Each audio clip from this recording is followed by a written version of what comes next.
Hey, what's up, guys? Welcome back to the HPR Chronicles Podcast with Shakur and Smith. What up? Coming to you virtually in quarantine like the rest of the world. I know some people are rolling stuff out in phases and stuff like that. We are a podcast about history, politics, and race from a swag perspective. We also cover current affairs. We've been covering COVID-19 for the past few weeks because of this pandemic we're all dealing with right now. We just try to break it down simple and plain. I'm a filmmaker from Trinidad and Tobago. I'm not a Trinidad from filmmaker in Tobago. I'm a filmmaker from Trinidad and Tobago. I love history and politics, man. I love to travel. You know, matter of fact, I'm hoping this year I can get out to Portugal. You know what I mean? If everything goes right with this pandemic. Chris is a veteran of the Army Reserves. He works for the VA. He also loves to travel and history and politics and all that stuff. And together we are the HPR Chronicles with Shakur and Smith. And just so people, go ahead. Oh, sorry. Just so people know, VA stands for Veterans Affairs. Got you. Okay. It's about truth. It's not pro any race. We're just pro truth. We always say if the truth offends you, we're sorry. Not sorry. There you have it. And yeah, you know what, Crispy, I want to start the show off today. First of all, Smith and I plan on doing a show called, Blacks in America need to stop calling ourselves Black. And I was talking to someone the other day, and I was talking to this certain someone, and she was telling me that she did her DNA test, and she's 70% Nigerian. So she agreed with what I was saying, and she says, yeah, I know where I'm from. And you won't believe the fact that I know what that means and how I can connect to that and go and visit. And I said, yeah, that's awesome. And I have been procrastinating about it for a very long time. So today I looked up Ancestry.com because that's the African-owned one. I was about to say Black-owned, but again, I'm trying to change my way of thinking. And I went on there and tried to do it, and it was kind of expensive. And the way because I didn't want to pay for it up front. I wanted to go through like the payment system because it was $300. I just didn't want to spend $300 today. And for some reason, the payment system denied me. And I have excellent credit. I have a lot of money in the bank. And I even called the financial thing and I said, they even checked my bank account. I gave them the access. I have thousands of my account. I'm like, how did you guys? I mean, this is my personal account. This is not my USB account. It's like my personal account. I even have thousands in it. I'm like, how did you guys deny me? And she was like, Imani, it could be a mistake. Try it out tomorrow. It was only $300, Crispy. Yeah. Anyway, I went on 23andMe. Theirs was only $99, and it was the same test. The information they give you plus more. So today, I finally ordered my DNA kit. It was only $99, which was awesome. And, I looked at it as I spend so much money on other things. This is very important to me to know my lineages and where my ancestry comes from, So I should get it in a few days, and I'll do the swab and send that back. And I'm hoping by then, I have the results so I can kind of interject where I'm from into that show that we're going to do, And I want to encourage Smith, you guys, to do the same. He spends a lot of money on other stuff. I ain't in his business now. I'm just saying. Then you don't know what I want to encourage him to spend the $99 and do his 23andMe. I think it'll be awesome. And you never know. We are maybe even from the same town in Africa. You never know. Well, let me tell you this. My mother did it, and I asked her what she got back, and she said the major ones were Kenya and Nigeria. That's where that nose comes from. All right. I see. So, that's good. Point, so I partially know that that's part of where you're from. That's awesome, man. See? Yeah, but if you do it, you'll get precise. Your dad's side, yes. You know what I'm saying? So I went ahead and finally ordered it, man. It felt so good to just finally just order it and get it done. And my ex, as you know, Martina, she had it done. You know what I mean? Yeah. And knew that she was 8%. No, she was 16% African. Yeah. It was interesting. You know what I mean? I mean, almost everyone should have some DNA coming from Africa. Oh, absolutely, because the original one, they say, comes from there. So Yeah. I just want to say that first to our listeners. I'm really excited about that. I'll let you guys know what the results are. And when I get those results, I'm going to wear our African line hoodies that Crispy got made for us in Wisconsin. You know what I'm saying? The black and gold. When I find out, you know what I'm saying? In celebration of finding out my lineage and where I'm actually from. That's gonna be a hot day. Exciting. You know what I'm saying? Yeah, but I have the AC going in here, so. No, I know. Yeah, I thought about that. So yeah, man. How was your week since I saw you last? Things was, nothing too different. Same things. Just work. When I get done, maybe go to the grocery store. But then otherwise than that, you're just doing stuff around the house. So my place, keeping it clean. Coming up with new, like stuff. I was like, oh, I should be doing this, or I could do this to make things better. And just trying to. We have a lot of time on our hands. Be organized. Right? So, exactly. And if the thing stays that we've got to stay sheltered at home until, what'd you say, June 19th? Yeah, we got a lot of time to. Yeah, and it's funny, when I went to pick up my wine, that's what Kamal was saying. He said, man, at first it was May, so we had planned a May kind of slow rollout with certain rules, but now we just changed it to June 19th because they just changed it, Yeah. I said, I saw it on the news. You know what I mean? So he said, we got to wait until June. And again, that's only for Riverside County. Yeah. Okay. Because I'm hearing different things because of about the spike, because we haven't reached the peak yet. That's why. Okay. Because I keep hearing different things in different locations. Like San Diego, they're thinking about opening up pretty soon. Like restaurants are talking about being open. Yeah. That stuff is still scary. And you know what? This is a great segue into how I want to start the show off today. For those of you, first of all, follow us on social media, guys. RP Talk Truth is at Gmail is the email. Don't forget to subscribe on ISNT Group Digital on YouTube. We need those subscribers up. And thank you for listening where you get your podcast. I just want to say all that before we move on. This is a great segue into because every week we've been talking about COVID, like I said at the top of the show. And I wanted to start today's show off by reading a tweet that someone that Neil deGrasse Tyson knows tweeted out, and he put it on his Instagram and then wrote a response to the tweet. And I thought it was really good. Okay. And it totally coincides with what you're talking about right now about going back out and stuff like that. So this girl said, the curve is flattening. We can end lockdown now. This is what she said. Mm-hmm. And then she said, equals, this parachute has slowed my rate of descent. I can take it off now. You know what I'm saying? She said that's equivalent to being on a parachute and going, oh, it's slowing down now. Let me take it off. And then still fall to the floor. I thought it was really cool that she made that analogy. And let me turn this off. Nancy Pelosi in the background here. And now I want to read what Neil deGrasse said in response to her tweet. And, and we've referenced him before on other shows and stuff like that. Yeah. Oh, yeah. He's just a really smart scientist and always has some smart stuff to say. So what he said was, where is it at? But let me do this. It's better if I just, hold on. Let me do this, audience. Let me just go right back to the actual thing. Neil deGrasse. Here we go.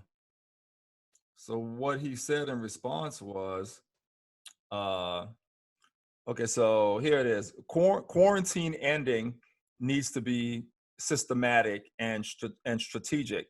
Personally, I see forms of quarantine lasting another several months, if not longer, which is what we said. Remember last week I said, if they were to do it correctly, they would actually wait till August, September and keep it on lockdown until then. Yep. He's basically saying the same thing. But of course, I could be wrong. One thing I don't believe I'm wrong about is the devastation an abrupt end to quarantine will cause. The reason for flattening the curve is to prevent a healthcare system collapse, among other things. We simply don't have enough resources and hospital beds to care for the amount of people who can get sick if we don't take this seriously. Yep. The curve flattened because we were quarantined, not because the virus became less contagious. If it reaches an infection rate of 1.2 plus people per case, an immediate quarantine will be required again. Otherwise, the cases will rise too high, like what happened in Italy. Yes, people need to work, and life would be great if it could return to normal. But if we don't contain this thing in a strategic way, the cases will just spike again and we will be quarantined again. I'm all for reopening, but it needs to be done systematically and strategically. We need to be realistic. Just because you're antsy to get out of your house doesn't mean we can risk the healthcare system collapsing, because that's when way more people die, and not just from corona. Yeah. So that's basically what like the tweet said. It'd be like coming down a parachute and going, I'm almost, I'm Yeah, at a it's good rate of slow down. descent. Yeah, let me take this off now. You know what I'm saying? Exactly. And that's basically what happened, man. I mean, what do you have to say to that? I'm gonna pull my list up. Well, looking at what's going on with the beaches, I've seen Texas, Florida, all people have flooded those beaches. Mm-hmm. They're not really worrying about social distancing, and they're also, a lot of people are not wearing their masks, Right. at least the videos that they're showing. So Right. if it's wrong, but that's what the media is showing out there. That's crazy if they are, because just like you said, it spikes again. The whole point of the shelter at home, the stay home, and everything else was to prevent the spread the curve. Yeah. And the spread has slowed it down, and it's made places think, oh, I'm safe, I don't have it, my family doesn't have it. Mm-hmm. And people are very getting antsy. I mean, I think here, us in Southern California, it sucked those first couple months. It started in March, and so it sucked that those weeks and everything. But we had weather where it wasn't all sunshine. It was rainy. It was kind of overcast and all that stuff. So no one really were as antsy. But about now it. that Yeah. the weather is starting to get better out here. People are antsy. People are like, I did go to San Diego. I went to the park, to a park, and they still have the parking lots closed, but you can still park and walk to a spot, which makes it so that people kept their distance. Yeah. And if people did walk by, a lot of people had their masks on and up. Yeah. So I don't know if it's certain areas do seem to be better than others at times. But yeah, overall, I'm nervous because we also live in an area in Southern Cal where we have wineries, and I know those wineries and people are getting antsy. And you were just out, and you said you seen a couple that looked like they were open, like as if it was a regular weekend. Right. And that's kind of scary too. Now they can do a lot of things. They can, do table side tastings as opposed to having people come in, which, that's a very possible thing. And that's something that, you can do and you can enjoy, but not everything can just be opened up, And I know people have said, comparing small businesses to these big spots like Walmart and Target, like, why are they open, but small businesses? I'm like, I don't know. What's the small business, catering to? Is it clothing? Right. That's not an essential. Yeah, it's not an essential business. Yeah. Is it a grocery store? Well, or a store of some sort that's selling something? Maybe, But if I'm correct, there's a way for them to justify themselves to be opened if they wanted to. So, but I was also listening to Bill Maher real time. Yeah, I love that. I listen to that every week. Yeah. And the gentleman he had just interviewed on Friday was saying that even though everything needs to, even though social distancing needs to continue, even though people should be sheltering at home, the economy is taking a hit. And luckily, I work from home, so it's not like I feel that hit. I do, but I don't feel it as much as others. Right. And should some stuff open? Maybe, unfortunately, I just wouldn't be a person out there to do it. I've noticed a lot of new rules are coming out in these states that are trying to reopen. I'm reading that one of the things that they're saying is if people are, if you work for a business and they reopen and you decide to not go, yeah, you can be denied unemployment. So it's not so much that they really want to reopen the businesses, even though that's what they want to underlyingly say that they're trying to do. It seems like the states are trying to avoid paying on unemployment insurance. Right. So That makes one way to sense. back Someone out was of it, mentioning that to me. Yep. so one way of getting out of it is reopen the business, and then if people, just refuse to go back to work because of the fact that they're afraid of catching the virus, which they should be, that's their right, but they then can be fired and denied unemployment because they're choosing not to go to work, as opposed to a business saying that we cannot be open because of the virus. Right. So Right. that's the scary part. Well, Is it's more about the money and the business side than it is for human lives people's or lives. American lives. Right. Exactly. I mean, like we were talking over the weekend, I mean, these meat processing plants is a perfect example of what would happen. Yes. You got 22 meat processing plants. For those that don't know, if you've been hiding under a rock, that closed down with 6,500 workers that were infected with corona. And they were just going to work every day, handling the meat so you guys could have your brisket and your sausage links and what I'm saying, your ribs and everything. And 6,500 of them got sick, and Trump is supposed to do some executive order to reopen them. But I heard that some of the workers are saying, we're not going to go back. I don't care because no one wants to risk dying, because the way this thing is, you don't know if it hits your kid, if your kid's going to make it or not. Correct. If your friend's going to make it or not, if your husband or wife is going to make it or not. And people are not willing to take the risk. And furthermore, if I could add to that, the Ralphs in Hollywood, 24 of their employees just got infected with coronavirus. Wow. I mean, and a grocery store is an essential place. Yeah. And Ralph's Hollywood, and they were like, yeah, we cleaned it several times. They deep cleaned, but people still got it at that Ralph's. All 24 employees got it. I mean, at the Ralph's in Hollywood. Yeah. What people don't realize is how many people are going into the stores and touching stuff, putting it back, this, that, and the other. You know what I'm saying?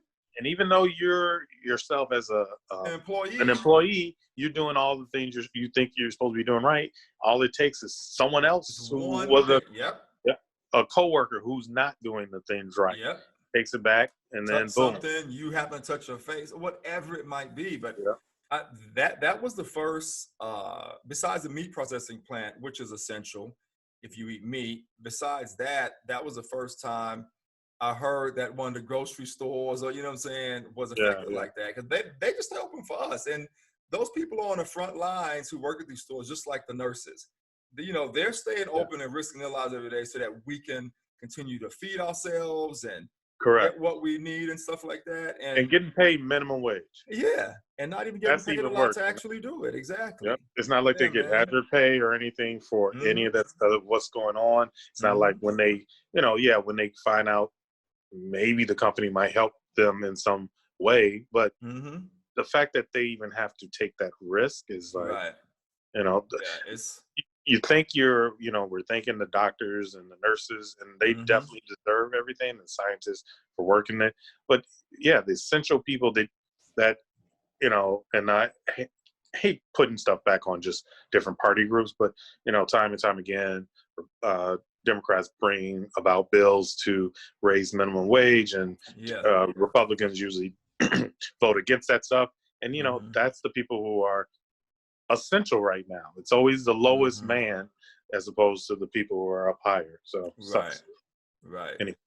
Yeah, man. So that was going on. Me and you kind of been back and forth. I know we disagree on this, but the next thing on my list is how they're now in investigating, if it was created in the lab or not. People say bats. My creative director of my company says that it was created in the lab, but America created it first. Then it went to China. He even showed me some legitimate information that supports his theory on that. And I was like, wow. I mean, so he also agrees that it was man-made. Like I told you, our friend Tristan, the manager at Miramonte, when this first broke, way before we went to quarantine, when it first broke out, when it was called the Wuhan 400, he told me that it was created in this lab. But I don't know where he got the information, but the exact thing he told me that I didn't believe is what they're talking about on the news right now. After he told me, like I said, and he didn't, and I didn't believe it, some of my entertainment friends started sending me some stuff on. And I said, oh, this is what Tristan said. Remember, I mentioned it to you. And again, that's the only, if you want to call it conspiracy theory, that I actually roll with. And now they're starting to go back and forth with this banter on the news about it being created in a lab in China. I know you say it's a bat. My mom tends to believe kind of what you believe, like it's from this bat. But if you look at even the animal theory, Crispy, it actually says that it came from this other animal that's always imported from Africa.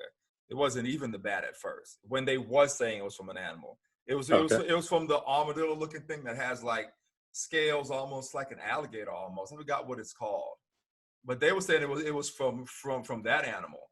And they switched it to this bat theory later. So anyway, again, I don't believe in the animal theory. I believe it was created in a lab. Whether it was here, the U.S. or China first, doesn't matter to me. I just think it was created in a lab. And again, the only thing that I wanted to add to today's show is that now it's in the media heavy that all the intelligence is saying that it could have been created in the lab.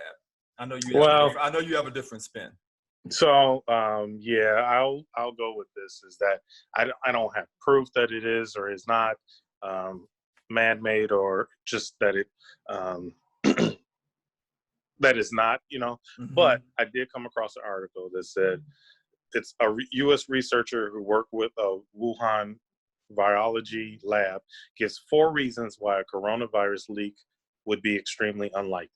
And in it just goes through the different reasons. Like reason 1, the lab samples don't match the new coronavirus. Okay. So the samples that they supposedly have at the Wuhan lab don't match, and that's why they say it's a mutated version of. But one thing you got to remember too, if I could just interject real quick. Remember that China is CCC. It's a communist party, so they don't.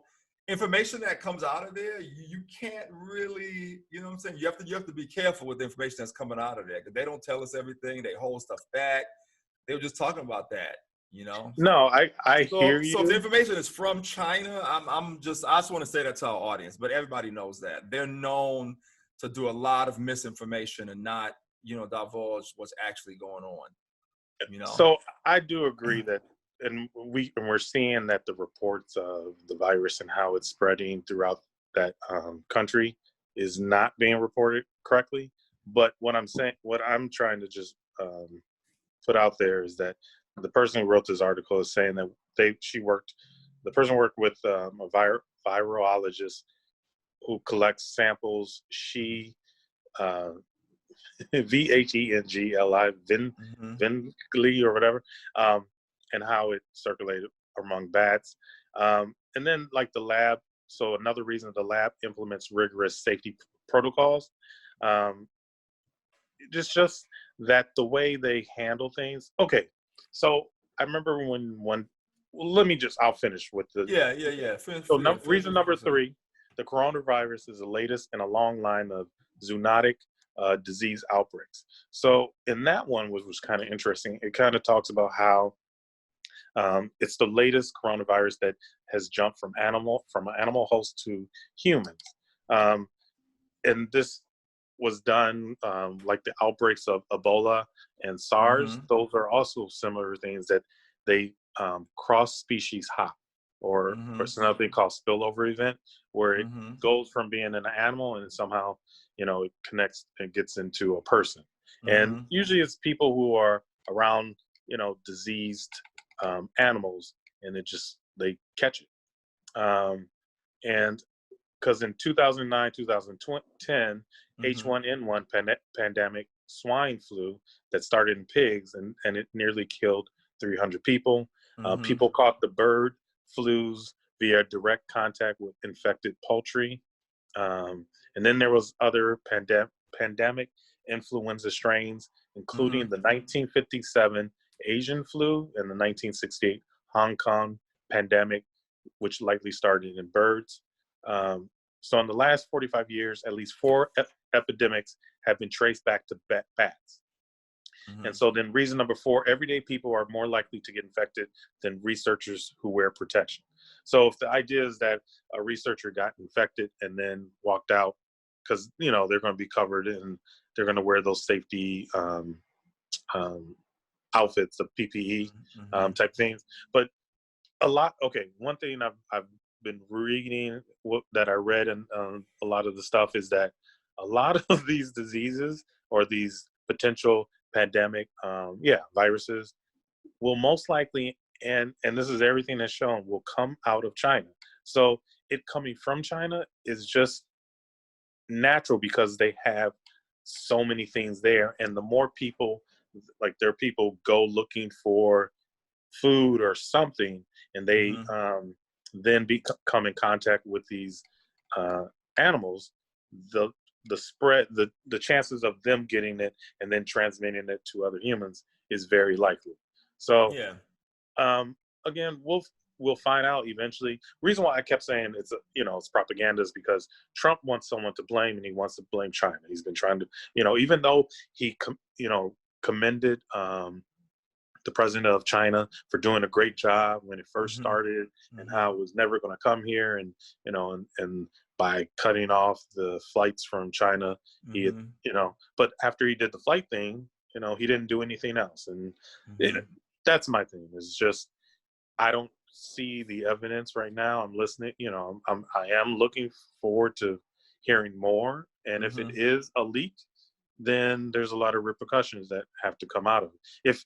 Now the thing is, if it started in the US, then Trump making the statement that it's China related is not, then it's more of a US China thing, right?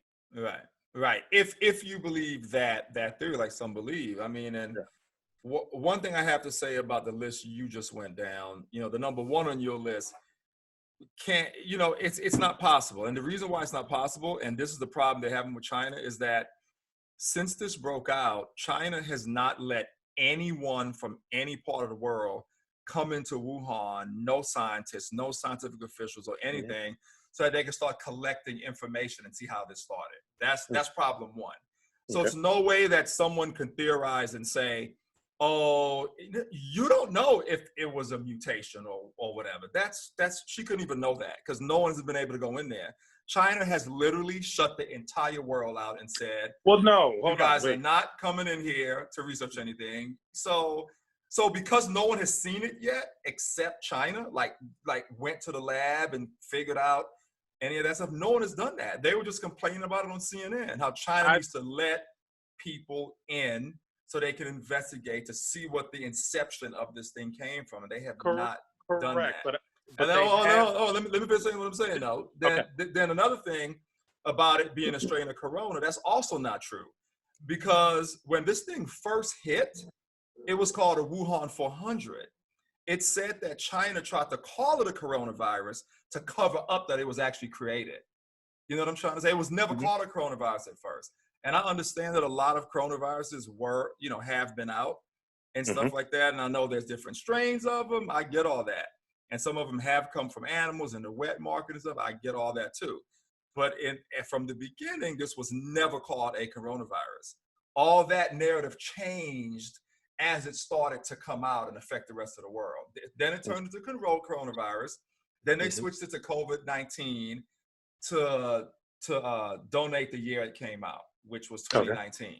Okay. You know what I mean? So that's what I have to say about that. And then your last point about Trump, I get the whole Trump thing, but we can't use Trump's rhetoric as a scapegoat for something that really happened. You know what I'm saying? That's what I have to say about that. We know that he's a piece of shit and he lies and he tries to spin the truth and shape it the way he shapes it. and this, that, and the other. And then the last point you made about it, America and this, that, and the other, I mean, I'm with you on that. Sione showed me some really strong stuff, showing that we created it first, and it was called an A something. Then it got to that lab in China. Then they manipulated and turned into the B something. Then it came out and got leaked out to the rest of the world. He showed me some really strong stuff on that. I was surprised.